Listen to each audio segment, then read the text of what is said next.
The fluorescent lights buzzed above, casting an almost sterile glow over the endless cubicles. The rhythmic sound of keyboards clicking and phones ringing echoed in the sterile office space. Amidst the chaos, a janitor named Clara quietly moved through the building, her actions almost invisible. The CEO of the company, Anthony Shaw, sat in his corner office, overlooking the entire operation. He had always prided himself on being efficient, cutting costs wherever possible. And for some reason, Clara's wages were one of the things that seemed the most dispensable to him. Clara, a woman in her mid-40s, had spent years at the company, working tirelessly through the night to clean the halls, empty the trash, and scrub every inch of the building. She never complained. She was quiet, hardworking, and kind. But that kindness had always been taken for granted. The CEO barely even acknowledged her presence, let alone her years of dedication. Clara, however, had one secret, a talent that was as brilliant as it was hidden. She could read people better than anyone in the office, understand the smallest cues in behavior, and predict outcomes with astounding accuracy. One evening, as Clara was pushing her cleaning cart down the hallway, she overheard a conversation that caught her off guard. Anthony Shaw was speaking to his assistant, discussing the company's financial troubles and how cutting wages across the board, especially in the janitorial department, was a necessary step. "1 hour is plenty for those who do nothing but clean the place," he scoffed. Clara felt a pang of hurt, but she was no stranger to being undervalued. But at that moment, something in Clara shifted. She wasn't just going to stand by and let this pass unnoticed. She had been quietly observing, learning, and waiting for her time to shine. What the CEO didn't realize was that his assumptions about her, about people like her, were about to be shattered. The next morning, Clara did what she had always done. She arrived early, tied her apron, and began her duties. The day seemed like any other. Yet Clara's heart beat a little faster than usual.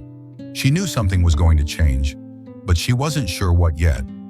As she moved through the office, she caught glimpses of the busy employees, some typing away at their desks, others chatting casually.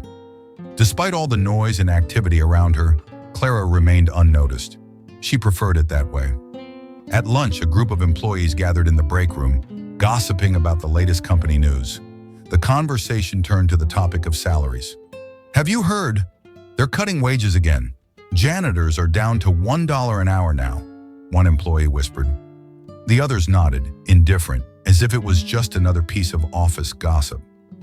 Clara couldn't help but overhear. A fire began to stir within her. That evening, Clara went home with a heavy heart, the weight of the day pressing down on her. She had worked her whole life for so little, always expecting nothing more than to be seen as invisible. But something inside her was awakening. That night, as she sat in her modest apartment, Clara took out her phone and began drafting a message. It wasn't just any message, it was a statement, a declaration. The words she typed were simple, but they were filled with the power of years of silent resistance. When a company decides to pay their janitors $1 an hour, they're not just cutting wages. They're cutting dignity, respect, and value. "I've worked here for years. My work matters. I matter. And so do all of us, no matter what our title is." Clara hit send. The next day, Clara arrived at work as usual, but there was an unusual tension in the air. Her phone buzzed constantly. It was the message she had sent the night before. It had gone viral. Social media exploded with support for Clara, with people across the country sharing her post, praising her courage. The hashtag #Janitors Matter was trending, and her words resonated deeply with people from all walks of life. As Clara quietly cleaned the restrooms, the office began to buzz with whispers. Her post was everywhere, on company forums, local news, and even national television. Clara was no longer the invisible janitor. Her simple words had turned her into a symbol of resistance and justice. The reaction from the CEO, however, was far from positive. Anthony Shaw was furious. He couldn't fathom how his company, his employees, and the world had turned against him. His assistant tried to calm him, but there was nothing that could be done. The damage was already done. Clara had sparked a fire, and it wasn't going to die down anytime soon. As the day wore on, Clara knew this was only the beginning. She hadn't expected fame or recognition, But what she had hoped for was far more powerful. A chance for everyone, especially those who had been overlooked, to be seen and heard. By the end of the week, the pressure on the company was undeniable. Protesters gathered outside the office, chanting for fair wages and equal treatment for workers of all kinds. News outlets interviewed employees who had once been too afraid to speak up. For the first time, Clara felt the weight of her actions. She hadn't just stood up for herself, she had stood up for every person who had been dismissed as unimportant, unworthy.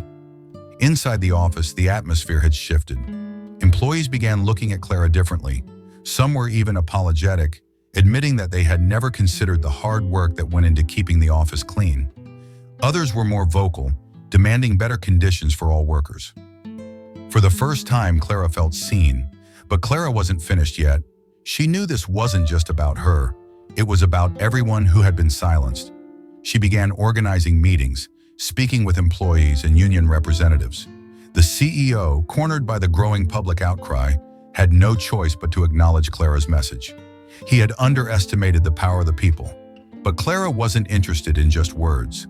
She wanted action, and action was coming. The following month, Clara was invited to speak at a rally for fair wages and workers' rights. Standing on stage, looking out at the sea of faces who had been inspired by her words, Clara felt an overwhelming sense of gratitude. The journey she had started in silence had turned into a movement. Today, Clara spoke into the microphone, her voice steady and clear. We are not just fighting for fair pay. We are fighting for respect, for dignity, for every person whose work has been invisible for far too long. The crowd erupted into applause, and Clara knew this was just the beginning of something much larger than herself. It wasn't just about a CEO's mistake or an unfair wage. It was about creating a world where no one was overlooked. And with that, Clara had become a symbol of change, a voice for those who had never been heard. Her simple act of standing up had sparked a revolution. Clara, once the invisible janitor, had become a beacon of hope for millions. And as the movement grew, so did her own belief in the power of everyday people. The message was clear. No matter your title, your work, or your place in the world, you mattered. The CEO, realizing the impact of Clara's viral post, made an attempt to salvage his reputation. However, his efforts to quell the rising tide of public outrage were too little, too late. Clara's message had taken root in the hearts of people, and the movement couldn't be undone. His decision to pay janitors and other low-wage workers $1 an hour was being condemned across the nation. Clara's voice had now become a beacon of change, a symbol of what could happen when one person spoke up against injustice. Her journey had led her to unexpected places, and she was determined to keep pushing until every person who had ever been overlooked was finally given the respect they deserved. As Clara stood before the crowd at a rally, looking out at the thousands who had joined her cause, she couldn't help but feel a surge of pride. The battle was far from over, but she had already won the most important victory of all, the recognition of the value of every human being, regardless of their position. The sun had barely risen over the city, casting a soft golden hue across the empty streets. Inside the office, Clara was already hard at work, her mop trailing behind her as she moved with quiet precision. But the atmosphere had changed since the rally. The buzz was no longer about her viral post or the protesters outside. No, it was about the silent revolution brewing inside the company itself. Her small, unnoticed actions had ignited something in others, and Clara could feel it. As she cleaned the corners of the break room, Clara overheard hushed conversations between employees. People who once ignored her now found themselves speaking to her with respect and admiration. One young woman, Emily, approached Clara as she tidied the kitchen area. "I just wanted to say thank you," Emily said hesitantly, glancing at her feet. "Your post, what you did, it made me realize that I've been silent for too long. We've all been silent, but things need to change." Clara smiled, the weight of her responsibility settling on her shoulders. She never expected the recognition, but now she understood its importance. This wasn't just about her fight for fair wages. It was about giving others the courage to speak out. Around her, the quiet employees, the ones who always felt too small to make a difference, were beginning to rise. Clara could see the shift in their eyes. It wasn't just the janitors anymore. It was the entire workforce. awakened by a single voice. In the days that followed, more people began to come forward. Some expressed their support directly to Clara, while others took to social media, sharing their stories and experiences. The company couldn't ignore the growing wave of empathy and activism. Employees who had once been scared of speaking up were now standing tall, united in their resolve for change. The walls that had separated them from one another, the walls of class, status, and title, were beginning to crumble. Anthony Shaw sat in his luxurious office, staring at the flood of emails and news reports detailing the backlash against his company. The headlines were damning, calling out his outdated views and exploitative wages. Yet for all the media coverage and public outcry, there was something more troubling: the growing support for Clara. He couldn't understand why so many people, especially employees he had seen as disposable, were rallying behind her. His assistant Carol stood by the door, her arms folded, watching her boss with a mixture of frustration and disappointment. "You know, Anthony," she said quietly, "this could have been avoided." Clara wasn't asking for the world. She just wanted to be seen, to be heard. Shaw leaned back in his chair, rubbing his temples. "I didn't think it would get this far," he muttered. "This was supposed to be just another cost-cutting measure. I didn't think they'd turn on me like this." "It's not about you," Carol said, her tone softening. "It's about what you represent. People are tired of being taken for granted, of being treated like they don't matter." Clara showed them that they do. Shaw took a deep breath, realizing for the first time how blind he had been. He had been too focused on profits and status to understand the real value of his employees. But it wasn't just Clara's message that was making waves. It was a shift in how people saw work, dignity, and respect. The idea of leadership was being redefined, not by power but by empathy and understanding. He had been leading from the top down, expecting loyalty but giving none in return.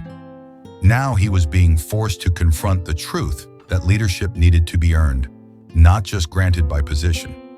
The days following the viral post were both exhilarating and exhausting for Clara. Her message had sparked a nationwide conversation about fair wages and the treatment of workers in lower-income positions. But it had also made her a target. Clara had received messages of support from people all over the country, but she had also received angry emails, threats, and dismissive comments from people who felt she was overreacting. It was hard to keep her focus, but the support she received from co-workers and strangers alike reminded her of the importance of her mission. One afternoon, Clara stood in the middle of the company's main lobby, and a group of employees gathered around her. A rally was being planned, and Clara had agreed to lead it. It was a pivotal moment, a decision that would either empower or alienate those who had rallied behind her. She could feel the weight of the responsibility pressing down on her, but she refused to back down. She would stand tall, not just for herself, but for every person who had ever felt invisible. "We're not just fighting for higher wages," Clara said, addressing the crowd with a calm yet firm voice. "We're fighting for recognition, we're fighting for respect, and we're fighting for every single person in this building who has ever felt like their work doesn't matter. Today, we rise as one." Her words were met with a wave of applause and cheers, and Clara felt the power of unity in that moment. It wasn't just about one person making a stand. It was about the collective power of individuals coming together to demand change. As Clara walked back to her work area, she caught a glimpse of Anthony Shaw standing in the doorway, his face unreadable. She held his gaze for a moment before continuing on with her duties. The power had shifted. Clara had become the face of an ongoing movement, and as the weeks passed, her position in the company became more complicated. She was no longer just the janitor who cleaned the office. She was a leader, a voice for the voiceless. Yet despite the immense support from employees and the public, Clara knew that there was more work to be done. One afternoon, Clara was summoned to Shaw's office. His demeanor had softened, but his frustration was still palpable. "Clara," he began, leaning back in his chair, "I'm willing to offer you a raise, and we'll adjust the wages for the rest of the janitorial staff too. But that's all we can do. The company can't change overnight." Clara took a moment to absorb his words. She had always known that Shaw would eventually try to placate her, offering small concessions in an attempt to quell the unrest. But Clara wasn't interested in small changes.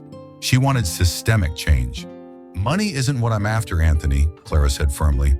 "What I want is respect, not just for me, but for every person in this building. It's not about a raise.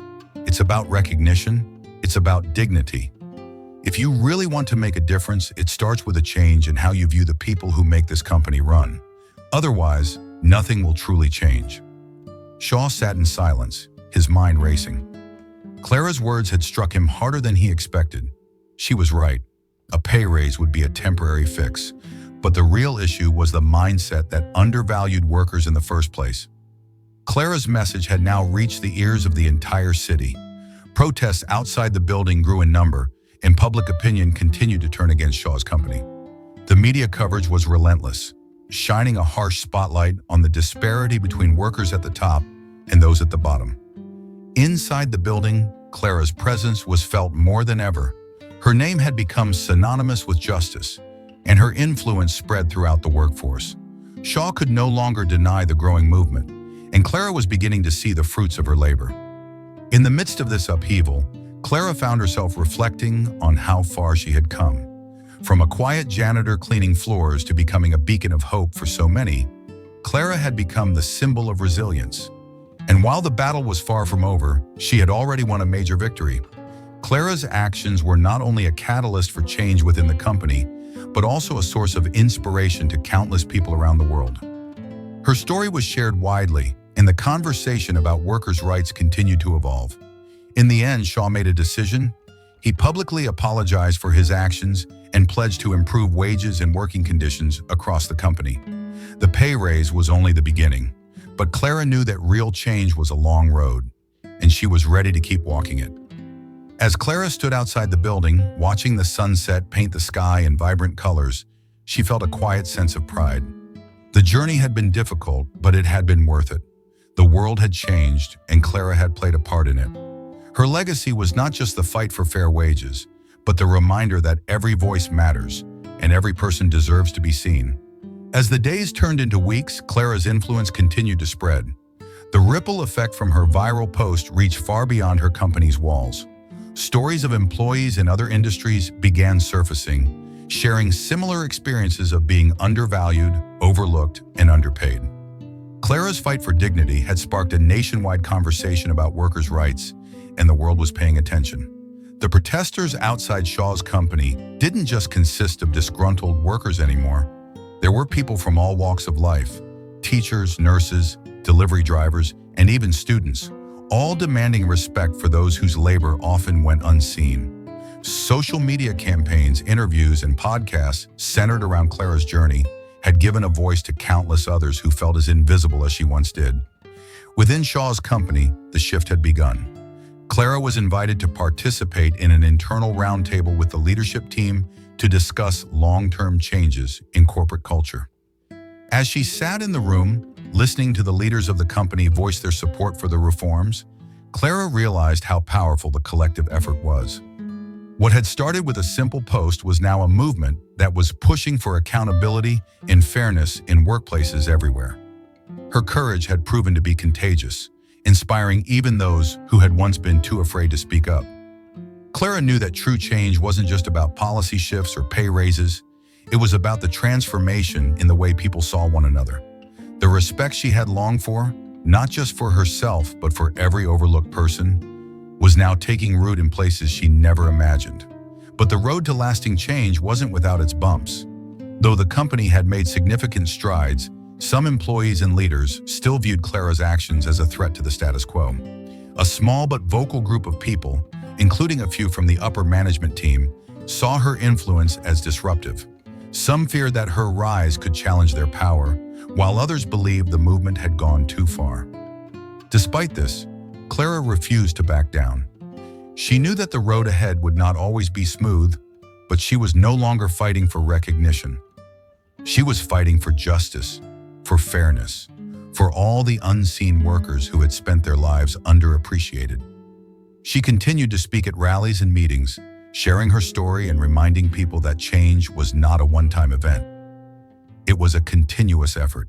One afternoon, during a tense meeting with Shaw, Clara calmly stated, "You can't just implement change and call it done. Real change comes from the heart, not from policy alone. It takes ongoing effort every day in every decision you make.